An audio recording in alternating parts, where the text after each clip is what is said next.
This is the annual luncheon for the influential women in business, being sponsored by the Baton Rouge Business Report, and I am one of the honorees this year. What are some of your points of influence that you're being honored for today? I think I've made it a point to be really, really involved in the community. This is where I grew up. This is where I was. I wasn't born here, but I've lived here my whole life. And so I feel like it's really important to always be involved in the community. And so I've served on countless boards. Every opportunity I can get to participate in some community event, I do that. And I've had an opportunity last year to collect over $2,000 worth of toys for children in conjunction with St. Vincent de Paul. And one of the things that I'm really working on now is trying to do a program of some sort that really encourages young children who may not have influential people in their lives to really help them to not go down the wrong path. And I think the way for me to do that, I know that they learn everything that they need to know in school with regards to academia, but I really want to focus on teaching them kindness and compassion. So I think that may all have played a part in this. We are celebrating the lives of some very exciting women in this community who have done some great things for this community. What are some of those things? Well, they've started nonprofits that have enabled students, families, adults of all kinds to have much better lives, and that's extremely important for all of us, because when those lives improve, our lives improve. It makes everything better. As an award recipient yourself, what is one of the things you are most proud of? I am most proud of my years as a teacher and being in the field of education and being able to shape lives, light fires that you don't know how large that flame may become years later. That's the most rewarding thing about whatever. Do you have any? But it hasn't been me, it's been a team. It's been my students, my teachers, my fellow board members. Those are the people that make it happen. I'm just one of a team. After a long career in public affairs, this was probably one of the hardest interviews that I did for this award. And I have to say it was a great time of reflection for me. And I started my career as a business teacher. And so what I would do was help young people find jobs in the community and prepare them for those jobs and make sure they had success. And so here I am 20 years later at Dow Chemical, really doing the same kind of thing, investing. We're investing in our communities, we're building new plants, we're providing jobs. So it's quite interesting to me that I always thought my purpose was to help young people find careers, and here I am 20 years later, going from White Castle High School to Dow Chemical, but still doing the same thing. And that's what I'm most proud of. You know, it certainly was not by design, but my life's goal is to see single moms encouraged, empowered, and equipped to do life well. And so I guess that has somehow translated into being successful in business, since there are so many single moms in the state of Louisiana. Why is it important for single moms and women in general to band together and support each other? You know, we are stronger together. We are better when we lock arms. We do life better. We encourage one another. We network. We know where the best daycares and job opportunities are. And so I have seen over and over again, particularly with the work we do where women's support groups are our backbone. When women gather, we grow and we connect. And so that is a true statement, whether you're a single mom, a mom, or just a woman. I am Ashley Gordon. I am the publisher of In Register magazine. And on behalf of the Business Report and our sponsors, Business First Bank, Keene Miller Law Firm, Blue Cross Blue Shield of Louisiana, Mercedes-Benz of Baton Rouge, and Acadian House Kitchen and Bath Design, I would like to welcome you to the 2016 Influential Women in Business Luncheon. This is our 19th year to celebrate and honor the outstanding women in the Capital Region. And we're honored that you're joining us for this special occasion today. Chances are most of the ladies in attendance put on makeup today. I did, or I had somebody put it on. I can't do my makeup. But that's what Southern women do. But I wonder if you know, Estee Lauder, there's a chance that you might have used an Estee Lauder product. I was looking into this, and they now have 30 brands under the Estee Lauder name, including Bobbi Brown, Clinique, MAC, Prescriptives, Smashbox, and Aveda, among others. When Estee Lauder was discussing the success of her company's enterprise, she is quoted as saying, "I didn't get there by wishing for it or hoping for it, but by working for it." And the women that we are spotlighting today have worked hard and made personal sacrifices to make our community a better place. It's a privilege and an honor to be highlighting their achievements. Now, please let me introduce to you the head table. Claire Harvison with Enregister, Kathy Semino with Acadian House Kitchen and Design, Alicia Robinson with Business First Bank, Dion Isink, with Blue Cross Blue Shield of Louisiana, Stephanie Regal, the editor of the Business Report, our speaker today, who you'll hear from in just a bit, Elena Davis, Sharon Wright, sales manager with the Business Report, Jennifer Thomas, Keen Miller, and Gwen Wild with Mercedes-Benz of Baton Rouge.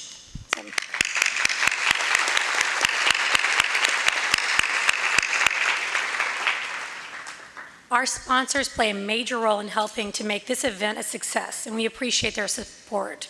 So please turn your attention to the screens for an official welcome from 3 of our partners.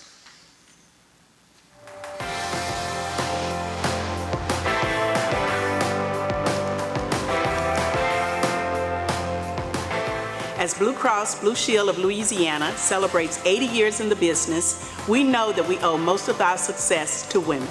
Like the women who make up most of our company's staff and our female leaders. And the women who make important healthcare choices for their families every day. Really, have you ever known a man to say, "I feel bad, I'm going to the doctor right away," instead of just complaining about it? Or how about one who says, "That's okay, honey. I've read all the instructions and I'm going to fill out all the forms myself."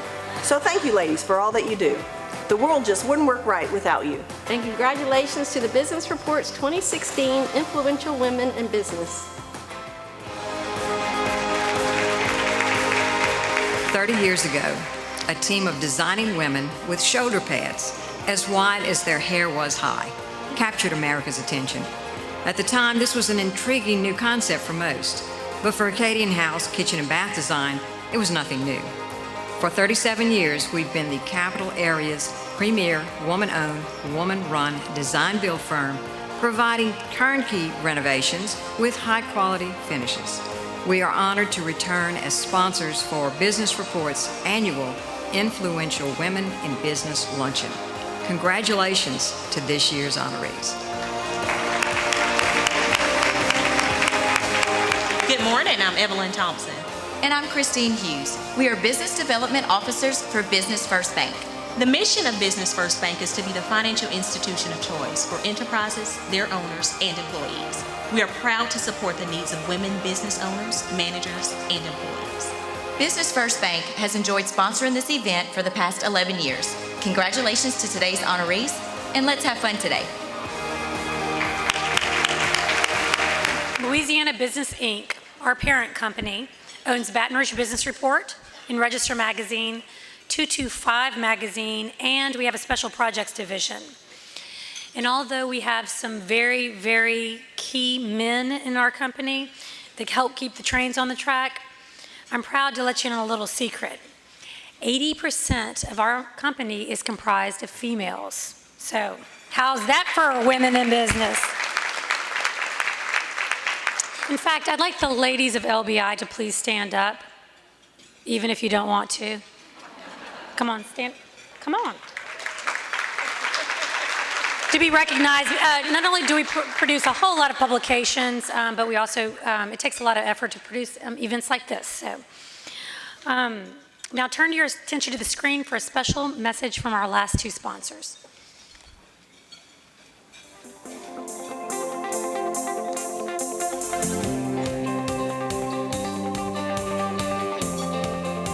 On behalf of the more than 150 attorneys of Keen Miller, we congratulate this year's Influential Women in Business. Keen Miller is an active supporter of diversity initiatives and has been a supporter of this event for more than a decade. We are honored to play a part in today's celebration of the important role of businesswomen in the Capital Region. At Keene Miller, we are committed to promoting a culture of inclusion, not only within the firm, but in the communities where we live and work. The best evidence of this commitment is not found in a statement on our website, but in our clients' offices and on every floor within our firm. Our commitment to women in the legal profession is more than talk. 40% of our attorneys and 25% of our partners are women, top among all Baton Rouge law firms.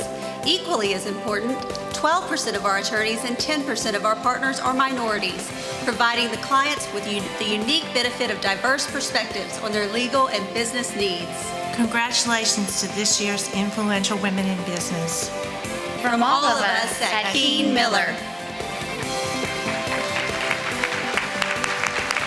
Mercedes-Benz of Baton Rouge would like to congratulate this year's influential women in business. We understand what it takes to be successful in an industry that wasn't always influenced by women. Lynn, you've been our top sales consultant for over 20 years. What would you say has been the key to your success in such a male-dominated industry? Gwen, it's really simple. I relate to all our clients on a personal level. They tell me they feel like they are visiting with a friend when they're with me. The purchase experience is relaxed, like we're having lunch. I listen to all their needs and make sure that I give them the best advice for their family. What would you say has helped you perform so well in this industry? Did you know that women influence over 85% of car buying decisions, and they make up 65% of service work performed in dealerships? So I would say transparency and diligent follow-up is key. Our clients know that they can rely on me to answer their questions and get them the information they need as quickly as possible. And just like this year's class of influential women in business, we care about the people we work with and do business with. So thank you for celebrating this wonderful event and recognizing the backbone of our gracious community.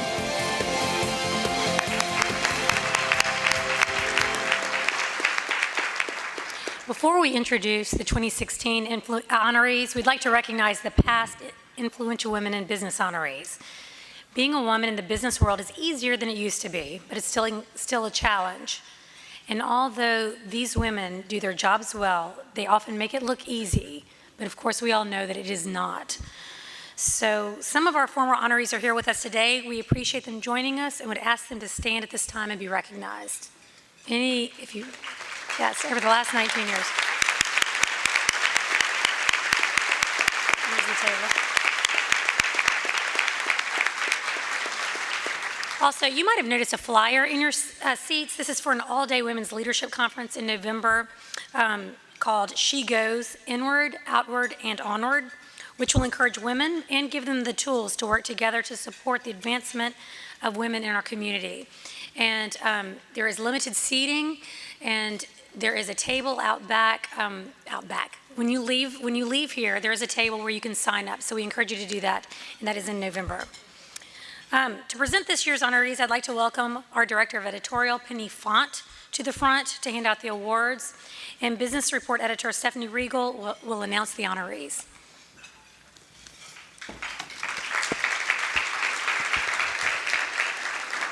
Thank you, Ashley.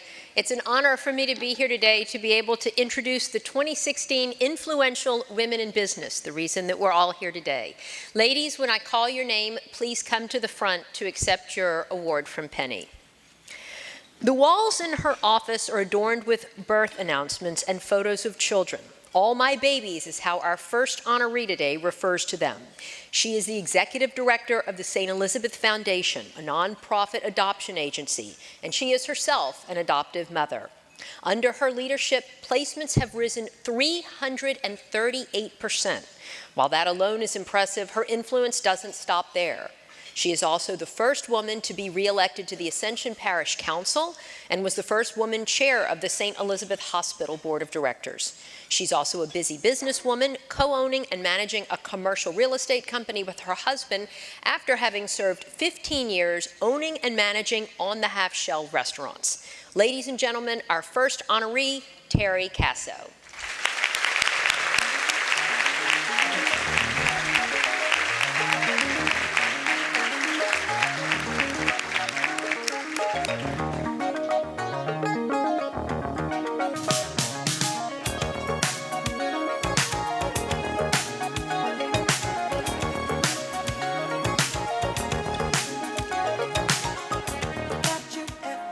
Our next honoree is the North American voice for one of the world's largest chemical producers. As public relations leader for Dow Chemical, she manages the company's foundation and its crisis communications. She got her professional start as a business education teacher at White Castle High School in Iberville Parish, where she discovered a passion for helping students transition into the workforce. That led her to found Career Builders, a public-private nonprofit that coaches young people on making smart career and education decisions. Please join me in congratulating Stacy Chasson.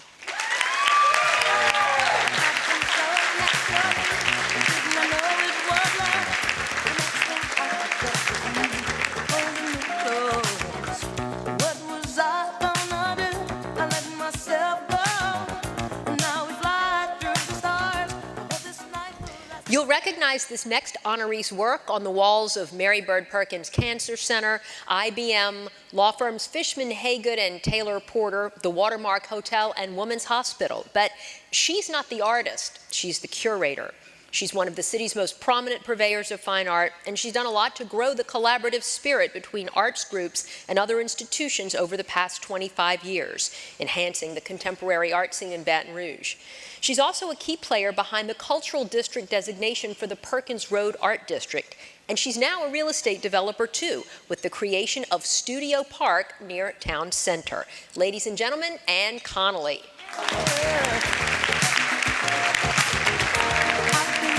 It's been so long. I knew just what I would do when I heard your song. Fill my heart with purpose, gave me freedom.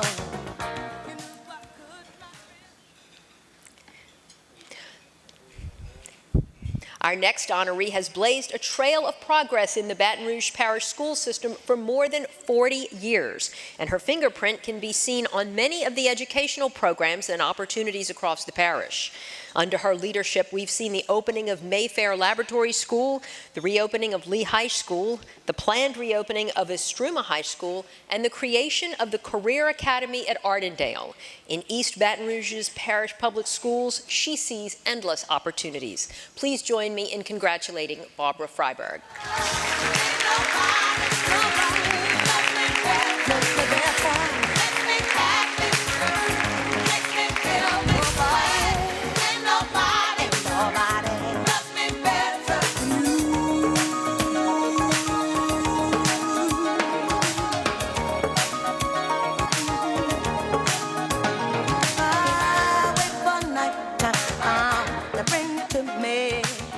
Our next honoree has taken it upon herself to blow the lid off what she sees as one of the best kept secrets in Baton Rouge, Our Lady of the Lake College. The U.S. Naval Academy graduate who spent 3 years in the U.S. Marine Corps is in the midst of introducing innovative new curriculum and programs to better meet the needs of the local business college. She's also convincing local philanthropists to up their giving to expand a scholarship program and raise enrollment. But every chance she gets, she also takes every offer to speak to local groups, spreading the gospel, so to speak, of OLOL College. Let me introduce Tina Holland.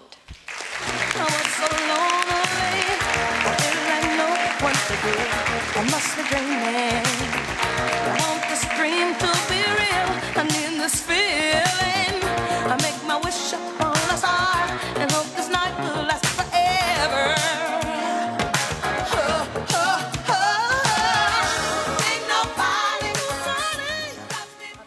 While raising triplets as a single mother, our next honoree also helped build a management consulting firm that she now owns.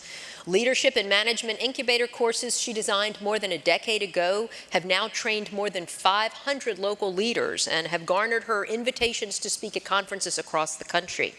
As if those accomplishments weren't enough, her company and its leadership coaching series participants helped create a strategic plan for the popular fundraising event Dancing for Big Buddy. And its management incubator participants have completed more than 20 renovation projects for nonprofits, including the Volunteers of America's Garfield Veterans Home, which provides services for homeless veterans. Please join me in congratulating Devin Lemoyne.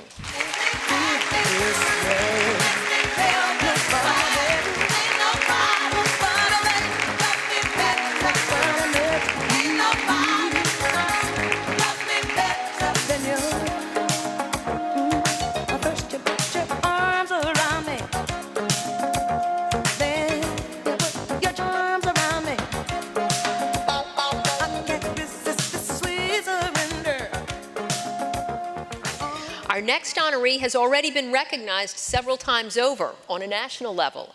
In 2015, she was named one of the 10 most influential leaders in America by renowned best-selling author and leadership guru Dr. John Maxwell. She's an 11-time Circle of Excellence winner during her time with a prominent Fortune 500 company. But what we admire most about her is what she's doing for single mothers, one community at a time. She's the founder and CEO of The Life of a Single Mom, where she's establishing support groups in churches for single mothers in every city around the world, while also empowering women to grow spiritually, emotionally, physically, financially, and parentally. Please show your appreciation for Jennifer Maggio.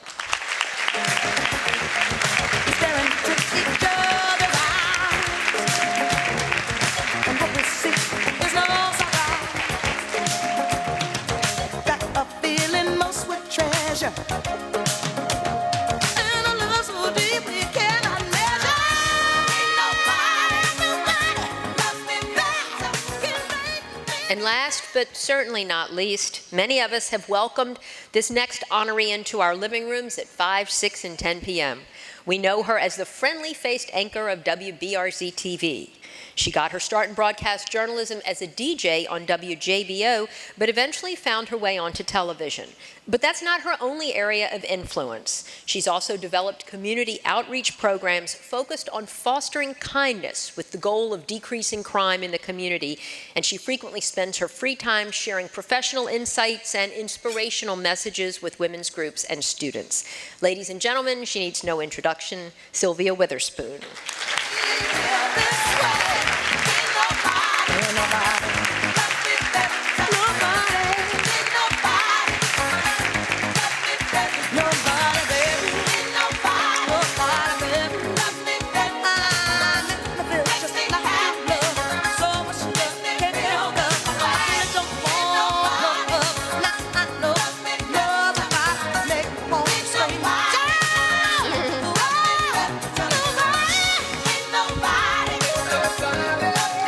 We could have one more round of applause for our influential women in business.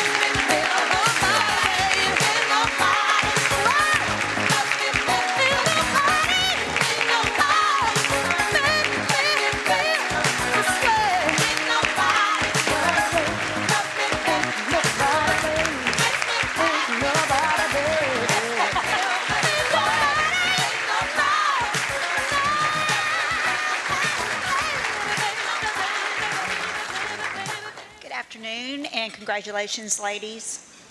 Our speaker today is the president and founder of I Am Waters Foundation, a nonprofit that delivers bottled water inscribed with words of inspiration, such as hope, dream, love, and peace, to America's homeless via qualified local and national homeless shelters. As one of 4 children raised by a single mother on less than $3,000 a year in food stamps, Elena's early life was lived in extreme poverty. At the age of 16, she pursued a career as a highly paid fashion model with the renowned Ford agency. She had realized her dreams, yet she kept her early life a secret. Then on one fateful day in 2009, Elena encountered a homeless woman. She assumed she would ask her for money, but instead she asked her the question, "Do you have any water?"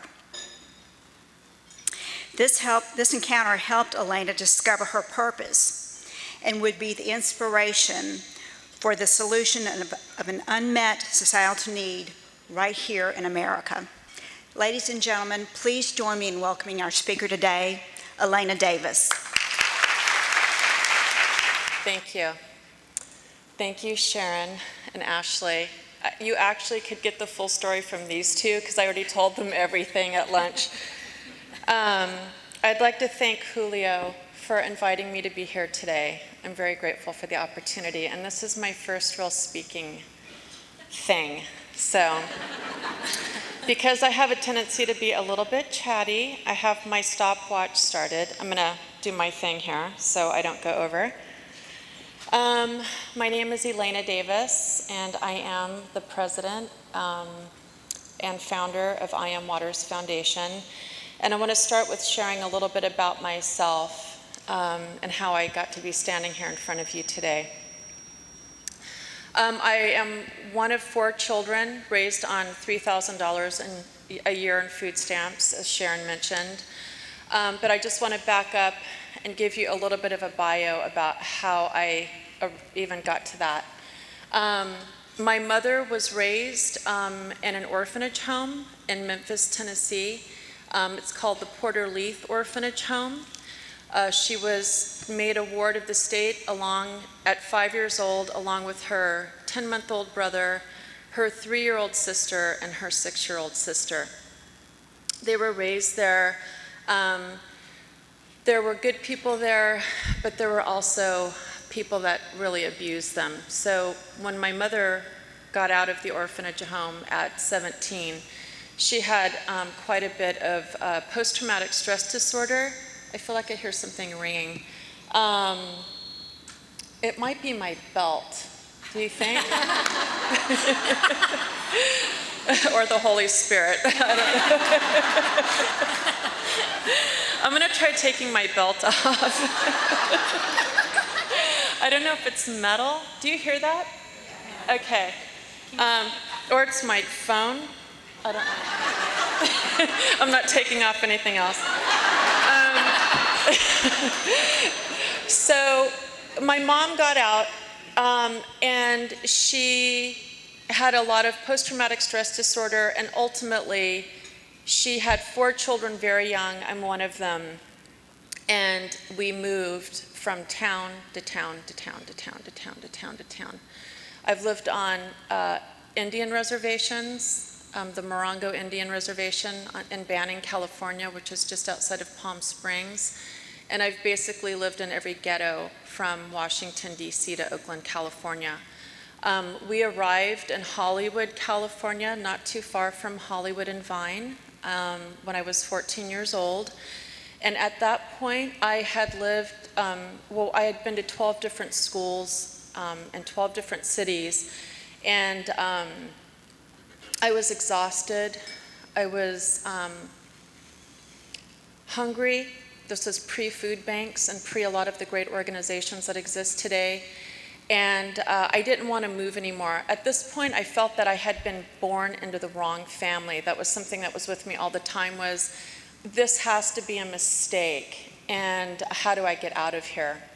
When we arrived in Hollywood, we moved into a 1-bedroom apartment that we couldn't all be in at the same time because my mother lied to the landlord and said that it was just my sister and I. And he didn't know about my 2 older brothers, so we had to take shifts being in the apartment, or they did anyway.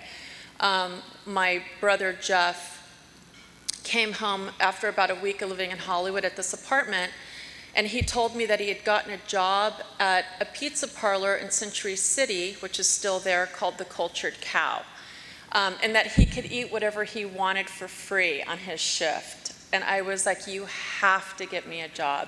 You have to get me a job. I want to eat whatever I can for free on my shift too. And he said, well, you can't because you're 14 and they're not going to give you a job and you still have to go to school. And I said, well, I haven't been going to school. I'm not going to school anymore. I can't think. I'm so far behind because we'd missed so much school, and I'm not smart, and I just want food. I want to work. I don't want to go to school anymore. I never knew anybody, strange hallways. The reasons that I did show up for school when I did go, which wasn't very frequently, was 1, for the meal, and 2, to say my Pledge of Allegiance to the flag. I don't know why the flag to me was very important as a kid.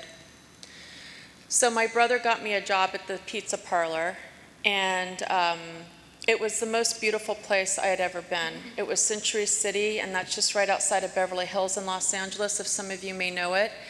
And we worked the 3 to 11 p.m. shift, which got us back into Hollywood at about 1:30 p.m. or a.m. every evening. And I loved it. I loved the people. I loved that everybody looked clean and normal and happy, and I got to eat whatever I wanted, and I'm sure I put quite a dent in their margins, having me as an employee. So Andrew Lloyd Webber had a show premiering above in the Schubert Theater. And I think it was Les Miserables or something. So we had this amazing after theater dinner crowd that would come in.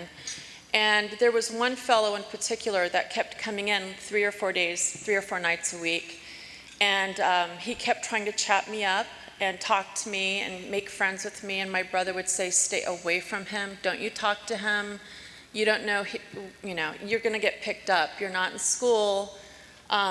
He could be a pimp. He may be a cop. Don't you talk to him. And I said, well, he keeps talking to me. And if I don't talk to him, I'm probably going to lose my job because I don't think people around here don't not talk to each other, especially working in a pizza parlor. So long story short, my brother said, you make him come to me. I'll talk to him. So my brother ended up friending him. And as it turns out, this man was an agent to several of the actors in the show that was going on upstairs. And he kept encouraging my brother to say, your sister's obviously model material and she should be a model. It was through this gentleman and a series of introductions that I was ultimately introduced to Eileen Ford, who died about a year ago, but Eileen was the founder of Ford Models in New York. I met Eileen and she said, will your parents let you go to Paris? And I said, sure, yeah. I think they'll be okay with that. I went home to our apartment in Hollywood and told my mother that I was moving to Paris. I didn't know where Paris was, but that I was going to go and I was going to make a whole bunch of money and that I was going to come back and pull us out of this dreadful life that we had lived up to that point. So I did. They bought my ticket, they fronted my ticket, and I arrived in Paris alone with my items and one nylon bag and one paper bag because those were the bags that I used to make all the other moves that we had made. And I showed up at the agency. I got a go-see list of 15 places to go. I was handed a Plan de Paris and a Metro pass, and I was, vite, go on, go do your appointments. I didn't speak the language. I still didn't know where on the globe I was located, and I went on. So long story short, my year in Paris, based out of Paris, took me all through Africa, Scandinavia, Italy. I worked for Vogue, L'Officiel, Elle, every major designer, Chanel, Krizia, Armani, Yves Saint Laurent, everybody. And I was one of the few exceptions in the modeling business at that time. Not only was I doing a tremendous amount of editorial, which is all the magazines and all this type of thing, I also was making a tremendous amount of money. So the agency was very, very nice to me because they are very nice to the girls that are bringing in big money because they don't want you to go off to the next agency. And that was my life. I went back to Los Angeles after a year in Europe, and I just want to look. Is it? Okay. And thank you. I went back and got an apartment for my sister when I left. My mother couldn't take care of my sister, and my sister had become homeless. So I went back to Los Angeles, and I rented a duplex apartment on Huntley Avenue, right near the Blue Well, if any of you know Los Angeles, and stabilized my sister. And I took 4 weeks off, and then I went to New York. And the net is I ended up modeling for 15 years. And I had a very successful, very lucrative career. At 21, I bought a home. I was making a lot of money in New York, and I knew some things basically. I mean, I hadn't finished my formal education, but I was a voracious reader. I still am a voracious reader. Reading for me is my oxygen. I hope I die with a book in my hand. And I learned a lot. I learned everything about the places that I had traveled to, and I tried to supplement my education as much as I could And I did that by reading, and the traveling was amazing. I figured out quickly after Janice Dickinson had gotten hit with $1 million tax bill that I need to pay taxes. I didn't know what taxes were, but when I heard she was going to get carted off to jail if she didn't pay her tax bill, I went and visited with the accounting department at Ford Models and said, okay, what do I need to do? And somebody said, you could buy a house as a tax shelter. And I said, okay, well, I'll do that. And I did. So I never, ever spoke again. I didn't want to think about it.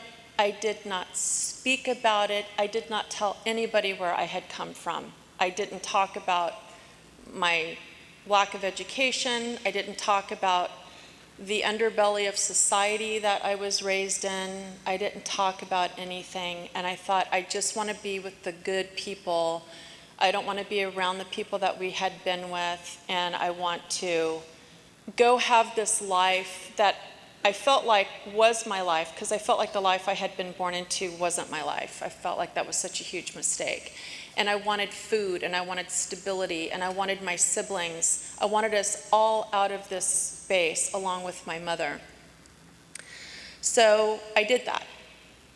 And I even had a friend of mine call me one night out of the blue, Lily Zanuck. Lily and Richard Zanuck are probably two of the most prolific producers in Hollywood, and I had become friends with Lily through just being in the industry.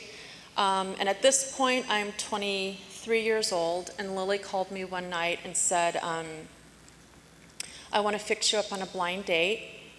I have a friends of mine, Barbara and Marvin Davis, are having a dinner party for the Duchess of York, and I'd like to fix you up on a blind date with their son. And I said, well, I don't want to go on a blind date.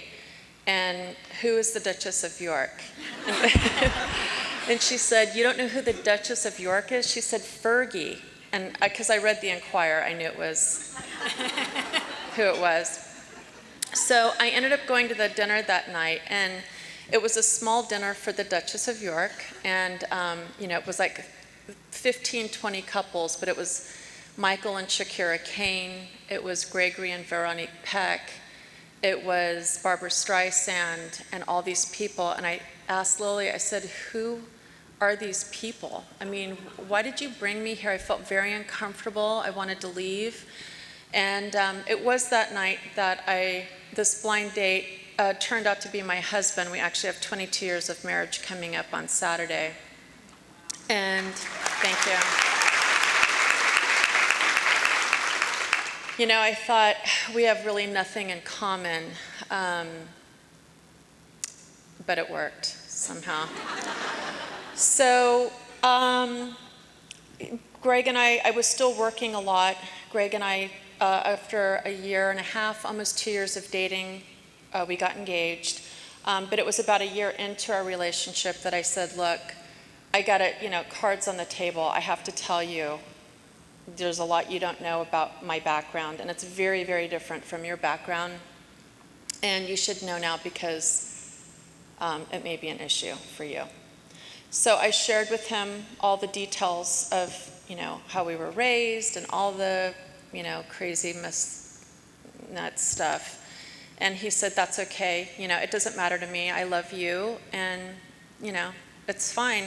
So I said, okay, you can never ever tell anybody what I just told you, and I never ever want to speak about it again with you either. So if you have any questions, ask me now, because we will never talk about it again. So that was it.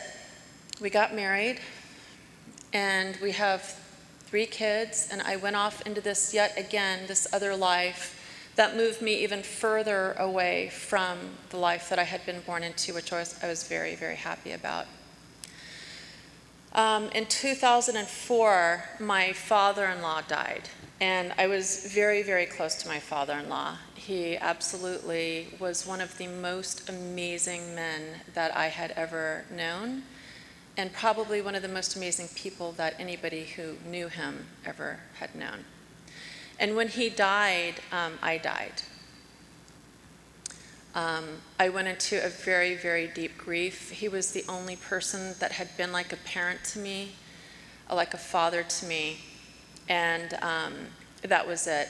And I didn't really know, I just knew something in me died. And I went on this, into this grief that basically, I can only say, you know, it's where God found me. I was basically really wondering, you know, life had been so painful and difficult and arduous from the day that I stepped foot on the earth. And I was very lucky that I got to get out. I mean, not only did I get out, I mean, I got out with like, you know, this, it was unbelievable. And then the one person that I loved so much died, leaving this gigantic hole in my heart. But as I know now, that that hole had to be created because I otherwise probably really couldn't feel, which is kind of a byproduct of growing up a transient in the way that I grew up. And I say that God reached me through Marvin's death because it left me asking, why was I born? What did I come here for? And how painful can life be? And how long was this going to last? And what was the point? I mean, what's the point of all this life, now what? And so I kind of kept, it threw me into a prayer life and a meditation life and reading. I think I read everything that Carl Jung ever wrote, everything Louise von Franz ever wrote, who was a big protege of Jung's, James Hillman, the Bhagavad Gita, the Dhammapada, the Bible. And about 3 years, I just went on this voracious, again, I just went reading and praying. And in 2009, I was driving to pick up our youngest son from school, and I still had a lot of questions and didn't understand what life wanted from me. And I had approached an intersection in Houston, and I saw a homeless woman going from car to car. I thought asking for money, and she got to my car. I rolled my window down and got money to hand her, and she declined the money. She said, I don't want your money. I don't want money. Do you have any water? And I happened to have a 32-ounce container of water that I had filled before I left my house, so it was clean for her. So I handed it to her, and she looked at me and she said, thank you so much, and God bless you. And when the light turned green and I pulled away from the intersection, I literally felt a hand reach into my solar plexus and grab onto me to the extent that I almost couldn't breathe or felt like I couldn't get enough air in my diaphragm. And so, feeling like I couldn't breathe, I kept driving to go pick up our son, and later that evening, it still wouldn't let go. And my husband and I put our kids to bed, and I told Greg about this woman in the intersection, and since then I felt like there's this hand that has grabbed onto me. And he was like, you know, well, don't think about it. And I was like, okay, you know, it'll go away. Guys are great. And so it didn't go away. And through this woman in the intersection asking me for water, 2.9 million bottles of water have been delivered through her. And I can't say that it was a straight shot to that because I had never told my children how I was raised. And I was going to have to put a website up and a bio up, and I didn't want to do it because I was afraid people would say, well, what are you like, you know, are you a bored housewife? Why are you doing this? And I didn't want to talk about where I came from. So I decided I wasn't going to do it. Well, in deciding that I wasn't going to do it, I can only tell you that I felt something hammering on me and pushing me and hammering, and I realized if I didn't do it, I was probably going to lose my mind. because there was something so strong emerging through me. So I decided I wasn't going to think anymore, and I was just going to pray, and I would just take the next step. I wasn't going to stress myself out. I wasn't going to think like, what do I do? What do I do? I just thought, you know what?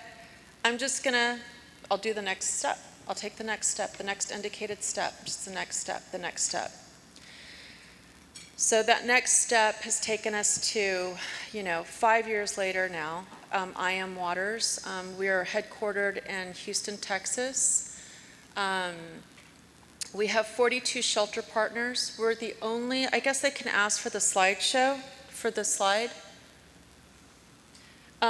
We are the only organization in the United States providing water to America's homeless. If you can believe it, the homeless in the United States do not have reliable access to clean, safe drinking water. But it's not just water. The bottles, and this was something else that came through, put the words on the bottle, these are the words, call it this, do that, go see with this person, go talk to that one. So this concept of the program is physical and spiritual hydration, and it's specifically for the men, women, and children, the many millions of homeless in the United States.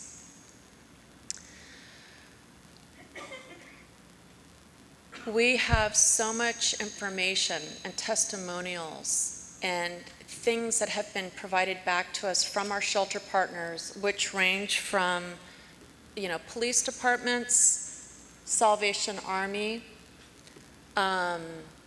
every kind of shelter partner that specifically deals in homelessness. And we're seeing behavior changes in the homeless. And not only are we seeing from the program this physical and spiritual hydration behavior changes in the homeless, it's having a huge impact on the shelter systems, the shelters that are providing the water. And it's become this incredible relational tool. And why it's become this incredible relational tool is because you have service providers that are handing out bottles of water that say love, handing it to another homeless person, a human being. And these words have become a foundation for these deeper levels of communication and interaction and bonding and connectivity between the shelters, the staff, the social workers, the caseworkers, and the homeless that we serve. So UCLA has been our academic partner from the very beginning. I went to them early on and said, I'm sure I'm going to need to study this. I don't really know how to do it myself. And the chair of the sociology department became very intrigued because when he went to just see if he wanted to be involved in this, he had come to understand that the water needs of the domestic homeless had never been looked at. So it was something niche and fascinating to him.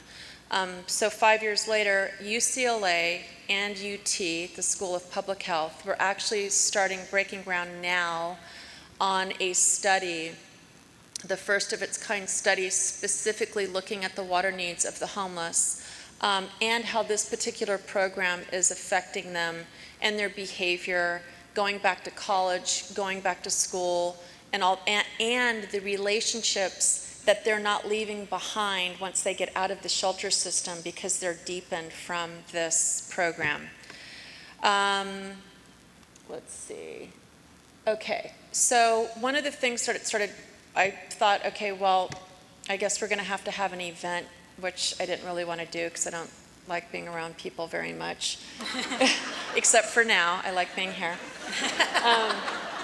So I dipped back into my modeling connections, and we do our events. They're supermodel luncheons, and so all of my friends that I've had over these many years are ambassadors, and this is how we raise funds and awareness. Nikki Taylor, Kelly Emberg, Kim Alexis, Jerry Hall, who just married Rupert Murdoch. I would love to have Rupert Murdoch as an ambassador. That would be great. And so that's how we raise funds. And this is a map of where we deliver to now. We deliver in Texas, Arkansas, Louisiana, and Oklahoma. We're expanding up to New York and Washington, D.C. this summer. And just quickly, about a year and a half into this, I started thinking about the sustainability of the nonprofit. I started thinking about, I basically, the irony is, I didn't like begging or having to come by things the hard way as a kid. I was really wanted to be independent financially and not need anybody, not depend on anybody. But, as God would have it, I actually make my living as a beggar. We call it fundraising. I'm like, you can call it what you want it, but I basically beg for people to give us their money so we can build this thing out. And in that, I started thinking, this is going to get probably old really fast. And I started thinking about sustainability. So from Houston, I went to Austin, and I went to Whole Foods and said, we are providing this water, and we're very lucky as an organization that we have like an actual product. We're not building housing, it's not a service, it's not shelter, it's like an object. So I went to Whole Foods and said, we provide this to homeless people through shelters free of charge, and I think your customers would like to buy it. And they, so, and you sell water, so would you sell this water? And they said, we agree that our customers would like it, but you're a nonprofit, and we don't work with nonprofits. I mean, our vendors are companies. They said, if you can go fix that, we'll leave the door open. So I went back to my board, and it took us about 6 months. It was a little bit complicated because most companies are a company, and then they carve out a giving side. Well, we were all give, and we were trying to reverse engineer into a company, which we did, and it's called I Am Brands. And I Am Brands is a wholly owned subsidiary of I Am Waters Foundation. So we now sell the water in Whole Foods. We're in their entire Southwest region, with 100% of the net proceeds from the sale of every bottle and case going back to support our mission. At I Am Waters, we operate off of a 16% administrative margin. I don't take any pay from the foundation or the brand, and if many of you in here know, I don't need to say it to you, whether you're building a nonprofit or working in a nonprofit or a company, it's basically 7 days a week. But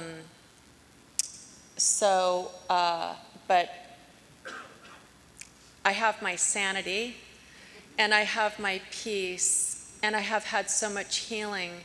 So to say that I don't take any pay is really not an honest statement, because I have so much peace and a life with God, and the way that I move through life, and the way that it's affected my mothering, being a friend, just being a person sitting on an airplane next to somebody else. I mean, everything that I do has been fortified and colored by this amazing relationship from obviously a God that had been watching for me and watching out over me for a very long time, much longer than I had consciously been aware of.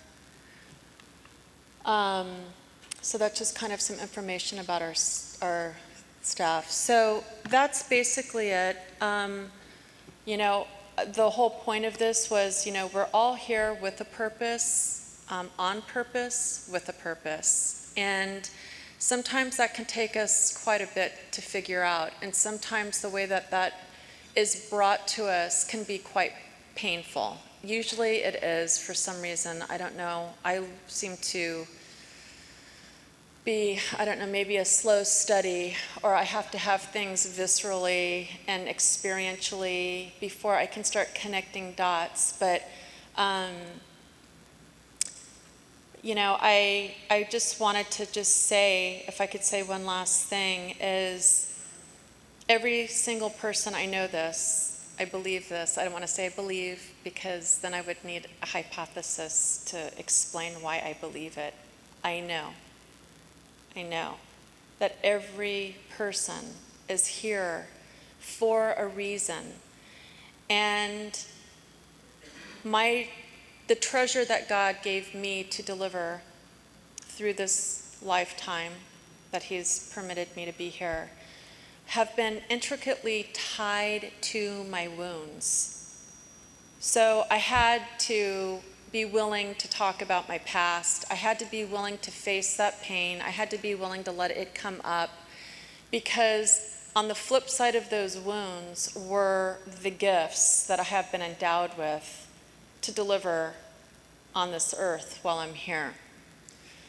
So if you have something inside of you, I think we all do things in ways that we've been harmed that we may not have ever shared with people, things that we're ashamed of, like I carried my mother's shame and probably her mother's shame and her mother's shame.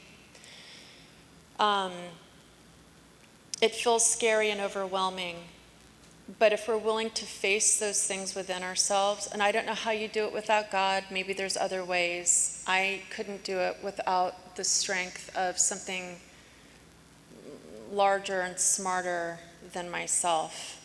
But don't leave here without delivering what you came to deliver, because it's needed. Everything and everybody is needed, desperately needed. So thank you so much for allowing me to be here and share this story with you. And Julio, thank you so much for having me come here. And Sharon and Ashley, thank you.